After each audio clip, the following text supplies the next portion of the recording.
High, how are you? কী খবর সবার? ঘড়িতে বাজে বিকেল 5টা আর ভীষণ ঠান্ডা পড়েছে আজকে। চায়ের সাথে একটু টাও খেতে ইচ্ছে করছে।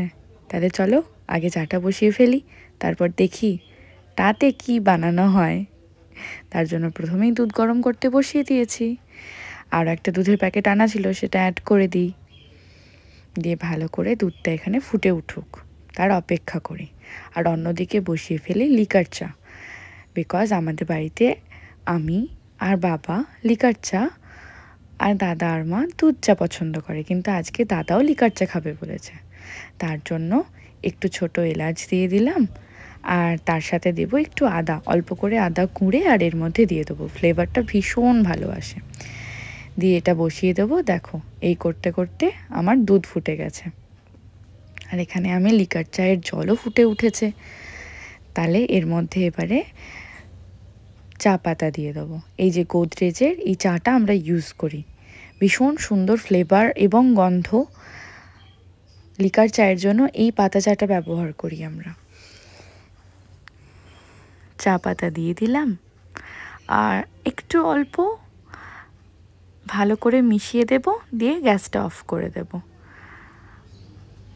চা পাতা দিয়ে আর বেশিক্ষণ অপেক্ষা করি না, তাহলে ভীষণ তেতো হয়ে যায়। আমি আসলে চিনি ছাড়া চা খাই, তো আমার ভীষণ হালকা লিকার ভালো লাগে।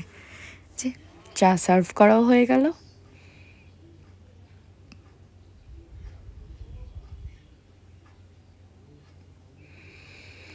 এবার বানাবো মায়ের জন্য দুধ চা।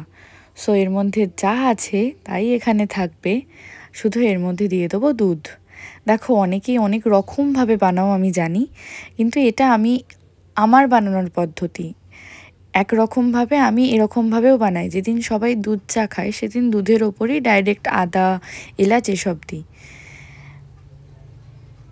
এবারে এইটাকে অনেকক্ষণ ফুটতে দিতে হবে, যেহেতু দুধ চা তাই আরেকটু চা পাতা দিলাম, যাতে কালারটা খুব সুন্দর আসে।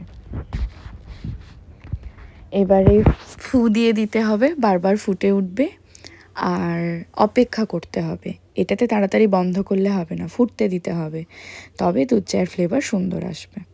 আচ্ছা চলো দেখে নিই, চা তো অনেকক্ষণ ধরে হচ্ছে। এবার চায়ের সাথে টাটা আমি কি বানাই, তার জন্য এই যে ময়দা মেখে নিয়েছি ভালো করে।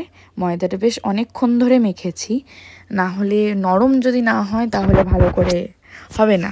তো আজকে ইচ্ছা আছে একটু মোগলাই পরোটা বানাবো, তো দেখি তার জন্য কি কি লাগে, কিভাবে কি তৈরি করতে হয়। এটা তো মাখা হয়ে গেছে, তাহলে বাকি প্রিপারেশন করার সময়টা এটা রেস্ট পাক। তো আমি এটাকে এরকম করে রেখে চাপা দিয়ে দিয়েছি, আর নিয়ে নিয়েছি একটা বাটি, আর তার মধ্যে এরকম করে বেশ কয়েকটা ডিম ফাটিয়ে নিয়েছি। অল্প করেই বানাবো, কারণ বাবা তো এসব খায় না, খুব একটা পছন্দ করে না, তাই আমাদের সকলের জন্য। বেশ অনেকটা লঙ্কা কুচি, ঝাল না হলে ভালো লাগবে না। আর ছোটো ছোটো করে আদাগুলোকেও কুচিয়ে নিয়েছি, একটু পেঁয়াজ কুচি, তার সাথে কিছু গুঁড়ো মশলা আর বেশ খানিকটা ধনেপাতা। আচ্ছা আগে ধনেপাতাটা দিয়ে নিই, তারপর গুঁড়ো মশলাগুলো দেবো, তাহলে মেশাতে খুব সুবিধে হবে। এর সাথে দিয়েছি গরম মশলা গুঁড়ো আর একটু ভাজা মশলা, আর এটার সাথে অল্প ধনের গুঁড়ো আর অল্প গোলমরিচের গুঁড়ো। ভালো করে মিশিয়ে নিয়ে এটাকে রেখে দেবো সাইডে, আর ধীরে ধীরে অল্প অল্প করে লেচি কেটে নিয়ে আর ওটাকে আমরা বেলে নেব, বড় করে বেলতে হবে। আচ্ছা এটাকে প্রথমে সাইডে রেখে দাও যাতে এটা একটু রেস্ট পায়, দেন আমাদের লেচিগুলোকে বড় করে বেলে নিতে হবে। আর একটু বড় সাইজের লেচি নেবে, আর একটু শুকনো ময়দা ব্যবহার করতে পারো তোমরা চাইলে। প্রথমে হাত দিয়ে একটু ফ্ল্যাট করে নেবে, তারপর রোলিং পিনের মধ্যে তেল লাগিয়ে ভালো করে এটাকে বড় করে বেলে নিতে হবে। তার মধ্যে এবার ডিমের মিক্সচারটা দিতে হবে, আর খুব বেশি দিলে হবে না এবং খুব কমও দিলে হবে না। বেশি দিলে কিন্তু অল্প অল্প ডিমগুলো ভাজার সময় বেরিয়ে যেতে পারে, আর কম দিলে তো টেস্ট হবে না, বুঝতেই পারছো। তো পরিমাণ মতো দিতে হবে। দেখো আমি যেভাবে দিচ্ছি, যদিও আমি অল্প একটু বেশি দিয়ে ফেলেছিলাম প্রথমটায়, কিন্তু খুব একটা প্রবলেম হয়নি। তোমরা কিন্তু এতটা না, আর একটু অল্প দেবে, 3 চামচ মতো দিলেই হবে। আমি 4 চামচ দিয়ে ফেলেছিলাম। দিয়ে সুন্দর করে এরকম পার্সেল করে আর খুন্তি হাতা দিয়ে ঘুরিয়ে ঘুরিয়ে ভালো করে ভেজে নিতে হবে। দেখো আমি কিন্তু খুব চাপ দিচ্ছি না, কারণ এটা ময়দা তো এমনি ভালো করে স্টিক করে যাবে। দিয়ে তেল গরম করে, সাদা তেলটাকে কিন্তু খুব হিট দিলে হবে না, একদম লো টু মিডিয়াম আছে ভালো করে খুন্তি হাতা দিয়ে ঘুরিয়ে ঘুরিয়ে এপিট ওপিট ভেজে নিতে হবে। এক একটা মোগলাই ভাজতে আমার প্রায় 10 মিনিট মতো সময় লেগে গেছে। দেখো মানে যত পাতলা বেলবে তত সুন্দর হবে।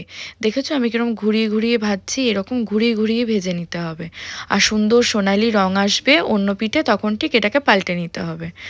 যদিও বুঝবে কি করে সোনালি রং আসছে, ওটা একটু অপেক্ষা করবে। 5-6 মিনিট এক পিঠে দেবে, অন্য পিঠে আবার 5 মিনিট মতো দেবে, তাহলে সুন্দর করে তোমাদের মোগলাই পরোটা তৈরি হয়ে যাবে। চায়ের সাথে কেমন লাগলো জানিও। পরের ভিডিওতে দেখা হবে।